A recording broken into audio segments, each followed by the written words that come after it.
Do you have a super bright kid? Maybe they are intellectually gifted. This is It's Going to Be Okay with Dr. Roseann. And today we're talking about gifted children, understanding and nurturing their potential. Man, kids are super bright today.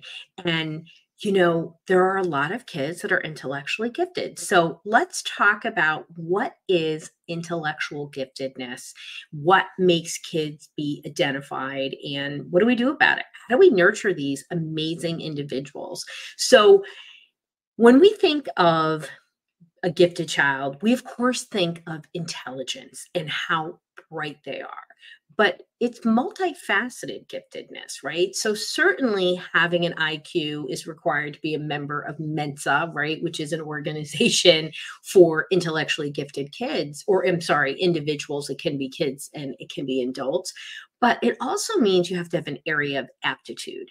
And, typically gifted individuals have an IQ that is, above, the 98th, 99th percentile. And there's varying levels. And just to understand, we say 99th percentile, we're talking rare that it's that bright. And, kids that have an above average IQ, let's say 115, 112, they're bright. They're processing faster.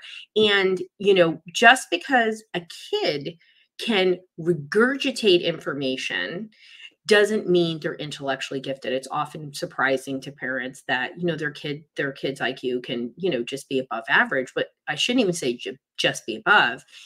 What are those areas that they could be gifted in, right? And that's what I love to talk about because we always think about academics, right? Oh, they're a gifted reader. They started reading at, 5 years old and they're three grade levels ahead. Yes, that can be a form. But what's the depth? Are they, really mastering history? Are they not just a great reader, but they're really understanding it? These are the differences that we see in terms of the academics, and it can be in any area. We also can have intellectual giftedness in many other areas that we don't always talk about, including creativity, um, physical giftedness. I know nothing about sports, but I've had the privilege of helping kids recover from concussions. And I learned about things like field vision, which apparently super advanced athletes, the top athletes, they understand where their body is, where they're playing the sports, but they have a vision on that field and understand and can be predictive with other people. To me, that's giftedness, right? And that's just sort of, yes, it develops, but it's something that I think that certain people are born with, right? Just like our giftedness. They could be gifted leaders. They can have gifted in emotional intelligence, musical, social, technology. There are other realms beyond academics. So is your kid intellectually a very high IQ? How do you find that out, Dr. Rowe? Well, you can.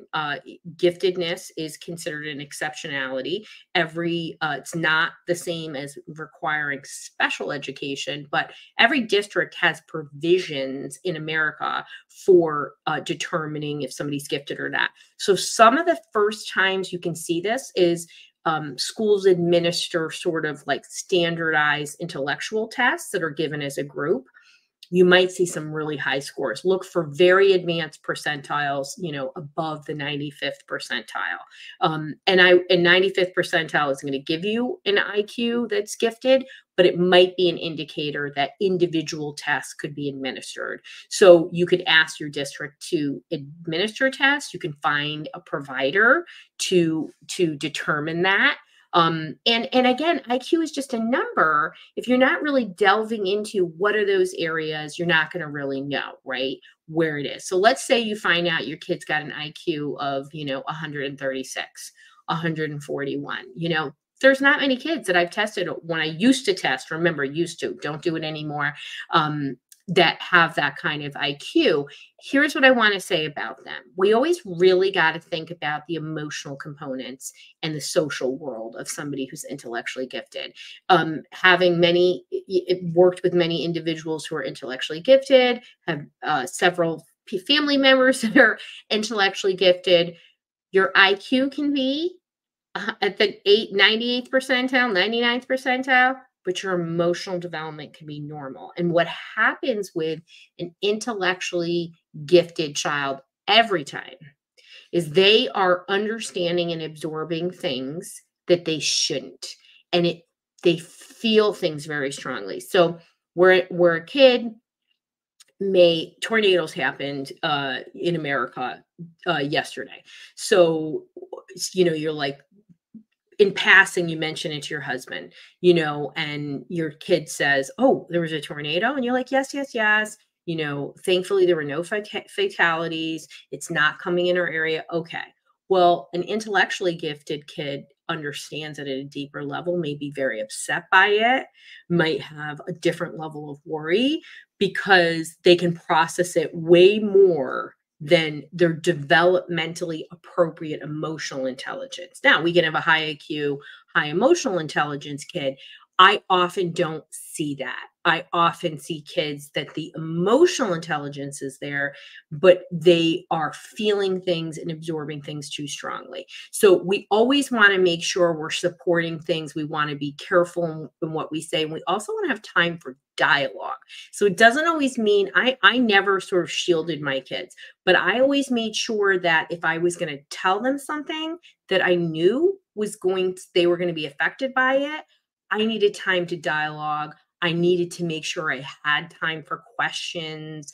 I also always had the same kind of framing of questions. So they really came to expect, oh, we're going to talk about this very serious thing. And we always want to think about social, right? So many intellectual kids have a strong sense of justice because, again, they're understanding things at a deeper level than a normal, typical kid. And so they may be very forthright in their opinions. And sometimes it doesn't go well socially with kids or adults, right? Teachers will say, oh, this kid always is correcting me. And I'm like, well, they either got to be intellectually gifted or on the spectrum or both, right? Because they're not understanding those social nuances to put the brakes on. So are they getting their cup filled socially? Are they with other kids who, have the same interests? Everybody should be with other kids of the same interest. And everyone has their own unique way. We have neurodivergent brains. They're beautiful. And this is part of the neurodivergent, coloring of the world, right? And we want to think about their educational challenges and needs. That many of my intellectually gifted kids are bored out of their mind. I remember one of my favorite intellectual kids, he's 2E, and his teacher was like, he can't read. And his mom brought him to me and I was like, we're in trouble. He's got 144 IQ. She was like, I was scared. I was scared it was going to be that high. And I was like, he's reading in kindergarten at I was like a 4th grade level. And she was like, that teacher says he can't read. And I was like, he is bored out of his mind. We had a whole conversation about it. She's making him do all kinds of baby stuff. And she was making him work with the other kids. And he doesn't like that. So we have to be careful. We have to make sure that they're getting stimulated. They're not I find a lot of these kids, again, being used as helpers. Now, if they're high emotional, right? Everybody should help everybody. This is a good gift, but not at the expense of their own educational needs. We want to make sure we're nurturing creativity and passion. Now, given that high IQ often is very common in the neurodivergent brain, right? We want to make sure we're not feeding only into restricted interests, right? We want to have a broad spectrum, but intellectual kids high IQ kids often find their passions.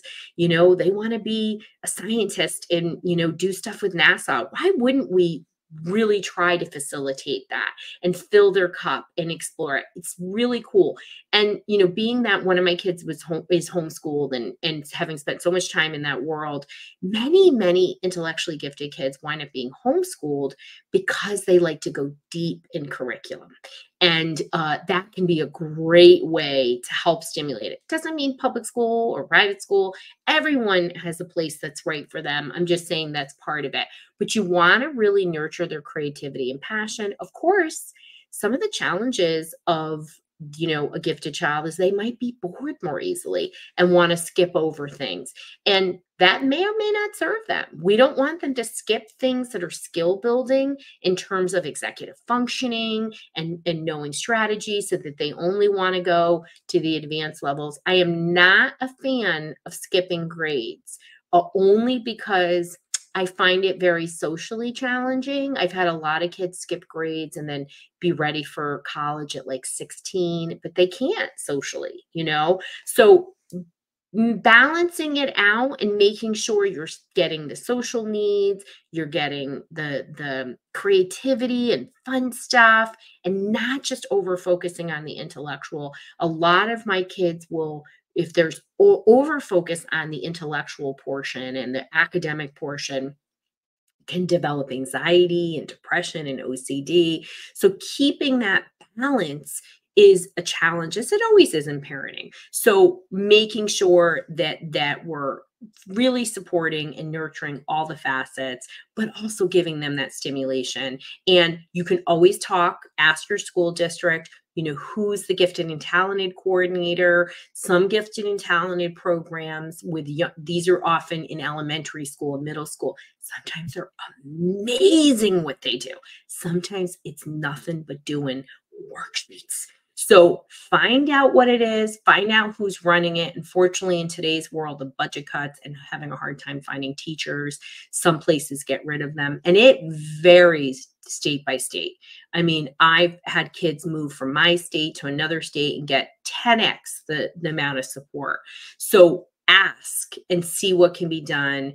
Get them involved into really deep creative things. If they are gifted in art, really go for it in art. Find activities outside of school, find other families and individuals that can really help foster that in any area, right? Musical, technology, physical, all these things are all important.